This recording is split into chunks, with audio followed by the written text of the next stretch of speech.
একাত্ম মানববাদ ও অন্তর্দয়ের প্রণেতা এবং ভারতীয় জনতা পার্টির প্রাণপুরুষ ছিলেন পণ্ডিত দীনদয়াল উপাধ্যায়। ওনার এই পুণ্যতিথিকে যথাযোগ্য মর্যাদায় পালনের লক্ষ্যে রবিবার ৮ নম্বর টাউন বরদোয়ালি মণ্ডলের উদ্যোগে এক অনুষ্ঠানের আয়োজন করা হয়। এদিনের এই অনুষ্ঠানে প্রধান অতিথি হিসেবে উপস্থিত ছিলেন মুখ্যমন্ত্রী ডক্টর মানিক সাহা।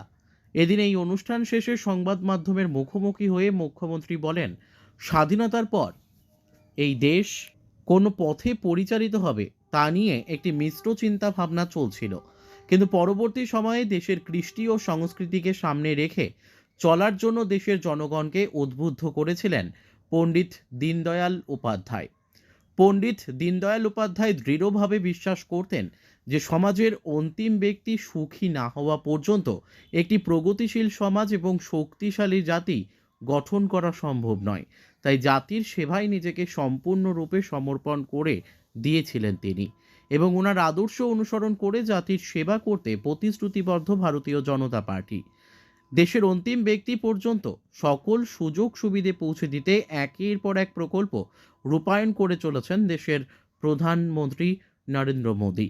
এখন আমাদের যে ইন্টিগ্রাল হিউম্যানিজমের যিনি স্রষ্টা, যিনি লিখেছেন এবং আমাদের ভারতীয় জনতা পার্টিকে যিনি মার্গদর্শন দিয়েছেন আমরা কোন পথে চল, স্বাধীনতার পরবর্তী সময়ে এই দেশ কোন দিকে যাবে, কোন পথে চলবে, একটা মিশ্র চিন্তা ভাবনা নিয়ে চলছিল।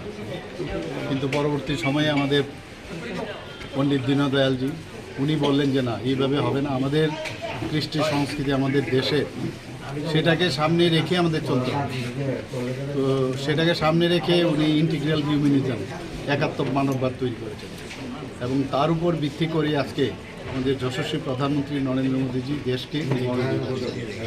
এবং অন্তিম ব্যক্তি পর্যন্ত যে কথাটা বারবার আমরা বলি, যে সেইভাবে যদি ওনাদের উন্নয়ন না হয় তাহলে কোনো অবস্থায় দেশ উন্নয়ন হবে না। তো সেই দিশায় কিন্তু কাজ করছে আজকে যতগুলো বেনিফিশিয়ারি স্কিম মাননীয় প্রধানমন্ত্রীজি করছেন, আমরাও সেই দিশায় আমরা যে যতগুলো স্কিম করছি সব কিন্তু গরিব মানুষদের যাতে তাদের মৌলিক যে সমস্যাগুলো সমাধান হয়, সেই সমস্যার সমাধানে উনি লিখে গেছেন তৎকালীন সময়। উনি বলেছেন সবকা সাথ সবকা বিকাশ, বিশ্বাস আর তার প্রয়াসের উনি কিন্তু আসলে মূল কাণ্ডারি। এদিনের অনুষ্ঠানে বিশেষ অতিথিদের মধ্যে উপস্থিত ছিলেন আগরতলা পুর নিগমের মেয়র দীপক মজুমদার, বিজেপি সদর শহর জেলা সভাপতি অসীম ভট্টাচার্য এবং মণ্ডল সভাপতি সহ কার্যকর্তারা। Bureau report, news daily Bharat.